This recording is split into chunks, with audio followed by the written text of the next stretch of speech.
हक की बात क्यों मुसलमान नहीं करता है? मैम देखो, हक की बात सब करते हैं, मुसलमान भी करता है। मेरा एक सवाल है जनता से भी, आपसे भी, क्या मुसलमान हिंदू मुस्लिम और एनआरसी और इसी सब में जा रहेगा? तो वो तो मुसलमान को तय करना है ना। मुसलमान को भी तय करना है, सरकार को भी सोचना चाहिए ना मुसलमान के लिए। थोड़ा बहुत तो सोचना चाहिए ना। इसीलिए तो ये बीच में आए ना, इसीलिए तो मोदी मुल्क और मुसलमान कर रहे हैं, वरना स्टूडियो में रहते हैं। आए हैं ना आपके बीच में। बिल्कुल आए हैं, लेकिन बहुत लेट हो गया अभी। एजुकेशन के मामले में मुसलमान बहुत पीछे है अभी।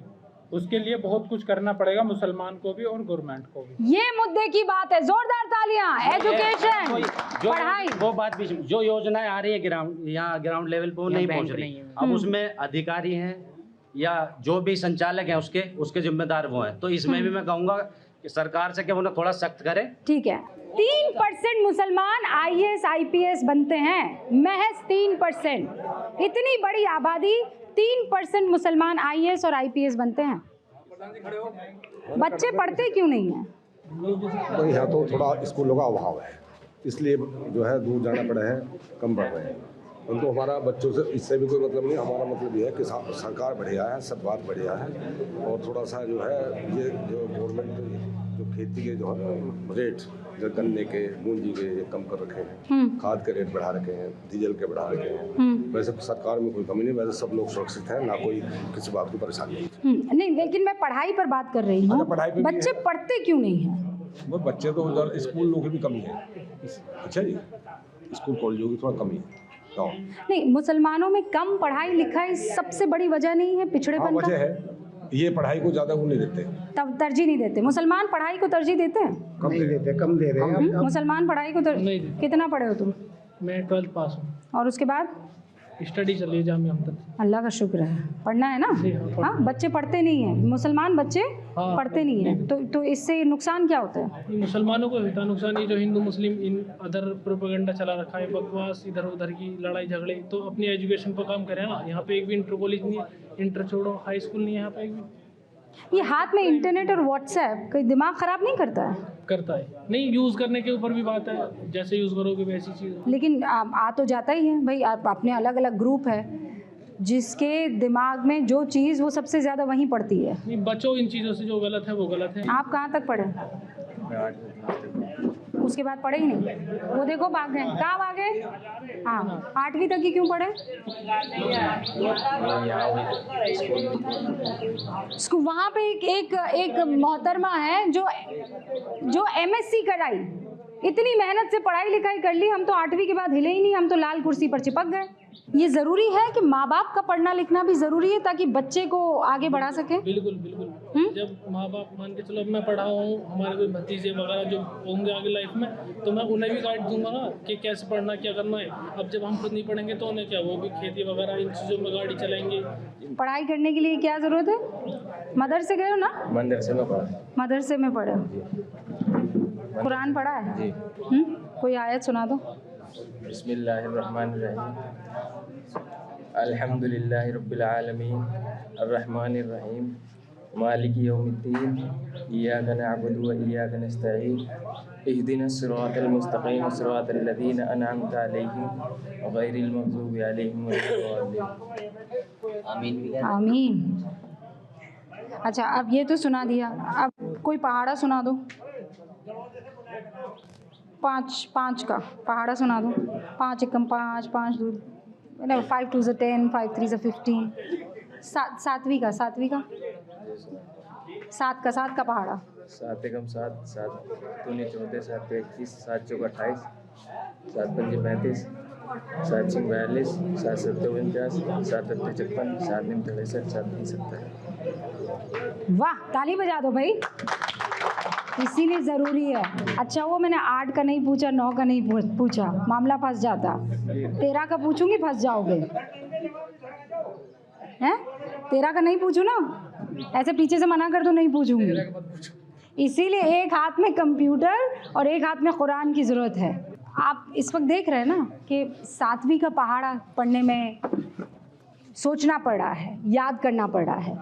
सरकार को ये बात समझनी होगी कि मुसलमान बच्चों को अगर पढ़ाया लिखाया जाना है तो उनके इलाकों में स्कूल्स और कॉलेजेस लाने होंगे।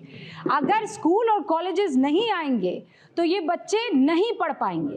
बच्चे नहीं पढ़ पाएंगे तो फिर इधर उधर की बातों में ज़्यादा वक्त गवाएंगे, और अगर ऐसा होगा तो ना मुल्क आगे बढ़ पाएगा और ना ही मुसलमान आगे बढ़ पाएगा। अगर विकास की बात करी जाए, विकास में तो गवर्नमेंट है बहुत अच्छी, और अब तक कुछ योजनाएं जैसे मान के चलो पहले तो ज़मीनी स्तर पर आती ही नहीं थी, लेकिन अब थोड़ी थोड़ी आनी शुरू हुई हैं। जैसे कि मिसाल के तौर पे लीजिए, हर गांव में सरकारी स्कूल होते हैं, प्राइमरी स्कूल। तो पहले के मुकाबले बच्चों को बहुत परेशानी होती थी, जैसे कि पानी भरा रहता था उनमें या नीचे बैठते थे। अब आजकल जो है, जब से मोदी की गवर्नमेंट आई है, जब से केंद्र सरकार ने उस पर ध्यान दिया है, तो आजकल फर्नीचर बैठते हैं बच्चे। तो हर गांव में प्राइमरी स्कूलों की भी बहुत सुधार करा गया है इस चीज़ में, जहाँ तक विकास की बात है। मैं भाजपा वोट दिया था। आपको लगता है कि वो वोट सही पड़ा, ठीक हुआ? हमारे वोटों से जीते हैं जो 2025 वोटों से जीते हैं। क्या मुसलमान वोट बैंक होगा कभी? बिल्कुल वोट बैंक होगा। रसीलपुर गांव की विधानसभा हस्तिनापुर है और हमने चुन कर भेजा है अपनी विधानसभा से दिनेश खटीक जी को। इतनी ही वोटों से वो चुनाव जीते हैं जितने वोट हमारे इस गाँव से हमने दिए हैं, और एक वोट हमारा बीजेपी। तो उनके काम से आप खुश हैं? काम से खुश हैं, बस वही है कि ज़मीनी स्तर पर जो आ जाए, वो योजनाएँ हैं वो ज़मीनी स्तर पर आ जाएँ। और हम तो अपने गांव के विकास की बात करेंगे। यहाँ पे हमें बहुत सख्त ज़रूरत है इंटर कॉलेज की, हॉस्पिटलाइजेशन की और ट्रांसपोर्ट की, क्योंकि यहाँ के बच्चे आप देख रहे हो, मिले हो आप, जो 7 से 10 साल की उम्र के बच्चे हैं, उन्हें कुछ भी नहीं पता है। मैम, हमारी सबकी जिम्मेदारी है कि मतलब विकास पर बात करी जाए, और विकास की चीज़ पे यानी कि एक तो सबसे पहले एजुकेशन पे ध्यान दिया जाए। हर परिवार को, हर इंसान को, यानी कि हर बच्चे को, युवा को ये दिया जाए कि एजुकेशन प्राप्त करे। और एजुकेशन, इंटर कॉलेज, ये वो तमाम चीज़ें हैं। किसानों के गन्ना की जो माफी का भी नाम ले लीजिए, वो सारी चीज़ें बहुत ज़रूरी है। मैं भी बोलूँगा, क्या बोलना है भाई, बताओ क्या बोलना है? Hello, I love you. क्या नाम है आपका? आपका नाम क्या है? अबू। मोदी जी कौन है? हमारे देश के प्रधानमंत्री। हाय हाय, कौन है मोदी जी? हमारे देश के प्रधानमंत्री। अब वहाँ पर कुछ औरतें खड़ी हैं, चले उनसे बात करने चले। आबू, कैसी हैं आप लोग? ठीक। यहीं रहती हैं? क्या नाम है? अर्शी। आपका? अलसुआ। आपका? नेहा। अच्छा, कैसा चल रहा है यहाँ पर? अभी तो कुछ ऐसा प्लान है, विकास होना चाहिए हमारे यहाँ पर, उसके लिए मतलब जो विकास हमारे एजुकेशन के लिए सुविधा होनी चाहिए, कॉलेज होने चाहिए। पढ़ना चाहती हो आप? जी। पढ़ाई कर रही हो? जी। कहाँ पे पढ़ रही हो? मैं वहाँ से माछरे से पढ़ रही हूँ। कितना दूर है ये? यहाँ से वो लगभग 15 किलोमीटर है। हाँ। यहाँ पर जो बच्चा साइंस स्ट्रीम लेता है, अगर वो यहाँ से निकलना चाहे तो बीएससी एमएससी करने के लिए आसपास कोई कॉलेज नहीं, लंबा सफर परेशानी का सामना करना पड़ता है। लड़कियों के साथ यातायात के लिए इसकी सुविधा जरूर चाहिए। तो बाकी तो इतने लड़कों ने छोड़ दी पढ़ाई, आप तो जबरदस्ती पढ़ाई यही जा रही है। कर रहे हैं ना, कोशिश है ना हमारी आगे बढ़ने के लिए। कोशिश है। तो ये लड़के क्यों नहीं कर रहे हैं कोशिश ऐसी? इनको भी करनी चाहिए। करनी चाहिए। करनी चाहिए। हाँ हाँ। अच्छा, बड़ी होकर क्या बनना चाहती हो? डॉक्टर बनना चाहती हूँ। पक्का बनोगी? और आप? टीचर। और आप? प्रोफेसर बनना चाहती हैं? अच्छा, तो पढ़ने के लिए आगे कहाँ जाओगी, कुछ सोचा है? मैं अभी तो फिलहाल यहीं पे पास में पढ़ते हैं। अगर एजुकेशन होगा और मतलब कि अच्छी सुविधा होंगी, अपने गांव में सुविधा बढ़ेंगी तो बाहर नहीं जाना पड़ेगा, बाहर जाना नहीं पड़ेगा, अपने गांव में ही एजुकेशन लेंगे। अगर हम करेंगे तो और लड़कियों को भी एक्साइटेड होंगी पढ़ने के लिए, हमें देखेंगे। बहुत सारी लड़कियां ऐसी हैं कि मतलब कि बाहर उनको भेजना नहीं चाहते, कोई जाना नहीं चाहती, डर के मारे सब अपने घरों में रहती है कि बाहर के जो मुद्दे और हालात देख रहे हैं उनको, जैसे कि मणिपुर की देख के हम फोन वगैरह में देखते हैं तो अजीब लगता है, देख के डर भी लगने लगता है। तो यहाँ कभी ऐसा कोई हुई है घटना? नहीं, हमारे यहाँ नहीं है, लेकिन फैमिली भी तो बाहर नहीं भेज सकते इस मैटर में। अच्छा, तो वो जो मणिपुर में हुआ है उसका यहाँ पर पूरा असर बहुत ही ज्यादा। तो सभी डरते हैं, अगर हम बड़े बच्चे हैं, हम बाहर जाएंगे, हमारे साथ कुछ गलत न हो जाए। बहुत जागरूक है, आपको सारी खबरें आती हैं? जी, देखते हैं पड़ता है, रहना भी चाहिए। जी, मैंने स्टार्टिंग में ही कहा था बच्चे बहुत इंटेलिजेंट है मेरे गांव के, सब साथ में मिलजुल के रहते हैं, सब पढ़ना चाहते हैं, लेकिन अपॉर्चुनिटीज नहीं है। जो पढ़े लिखे हैं उनके लिए रोजगार नहीं है। और विकास चाहिए हमारे गाँव में। एजुकेशन और विकास, आपको क्या लगता है कौन नेता दे सकता है एजुकेशन और विकास?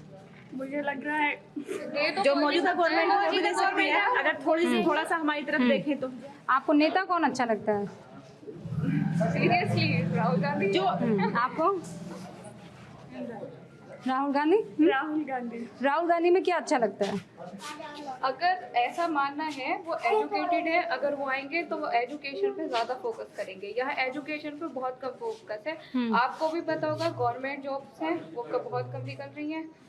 हर लेवल किसी भी सेक्टर पर 70 सालों से राहुल गांधी की पार्टी की सरकार थी, तो वो इतने अच्छा नहीं थे, हम उनको लाना चाहते हैं। तो राहुल गांधी के पिता तो थे, उनकी दादी तो थी। नहीं, सबके अलग अलग होता है। मैं अपनी मम्मा की अपने पापा की कार्बन कॉपी तो नहीं हूँ, मेरी थिंकिंग अलग है, उनकी तो युवा को युवा चाहिए आपको लगता है?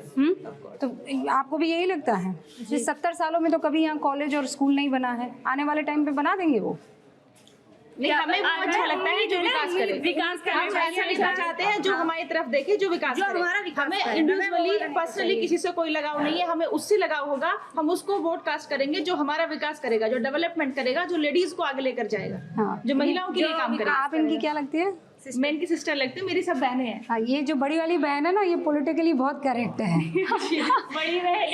बड़ी बहन इसीलिए तो है। एजुकेशन भी ज्यादा है और लेकिन टैलेंट भी ज्यादा। अच्छा, कुछ अगर मैं कहूँ कि गुनगुना दीजिए तो गुनगुना देंगे? बिल्कुल गुनगुना देंगे। बताओ, कुछ गुनगुनाओ। बड़ी बहन नहीं, आप कहिए कुछ भी अपने देश के लिए गा सकते हो। हाँ, सारे जहाँ से अच्छा हिंदू सीता हमारा। ये गाया कहाँ है? ये तो पढ़ा है। सारे जहाँ से अच्छा हिंदू सीता हमारा, हमारा सारे जहाँ से अच्छा। हम बुलबुले हैं इसमें, ये गुलशिता हमारा, हमारा सारे जहाँ से अच्छा। ये बात हिंदुस्तान जिंदाबाद, सारे जहां से अच्छा हिंदुस्ता हमारा। अब मोदी मुल्क और मुसलमान में आपसे इजाज़त लेनी है, लेकिन इस वादे के साथ कि एक नए इलाके में जाएंगे, मुसलमानों के दिलों में जो बातें हैं, जो शिकायतें हैं, जो विश्वास है, हर वो बात आप तक पहुंचाएंगे, चाहे वो नाराज़गी हो, चाहे वो सहमति हो, चाहे वो सवाल हो, चाहे वो असहमति हो। इस मोदी मुल्क और मुसलमान कार्यक्रम का मकसद यही है कि आपके दिल में जो बातें हैं, जो ख्याल हैं, जो विचार हैं, वो खुलकर भारत 24 के इस माइक के सामने, मेरे सामने आप कह पाए। आप सभी का बहुत बहुत शुक्रिया। इजाज़त, अब अगली बार फिर किसी और नए इलाके से होगी मुलाकात। देखते रहिए भारत 24।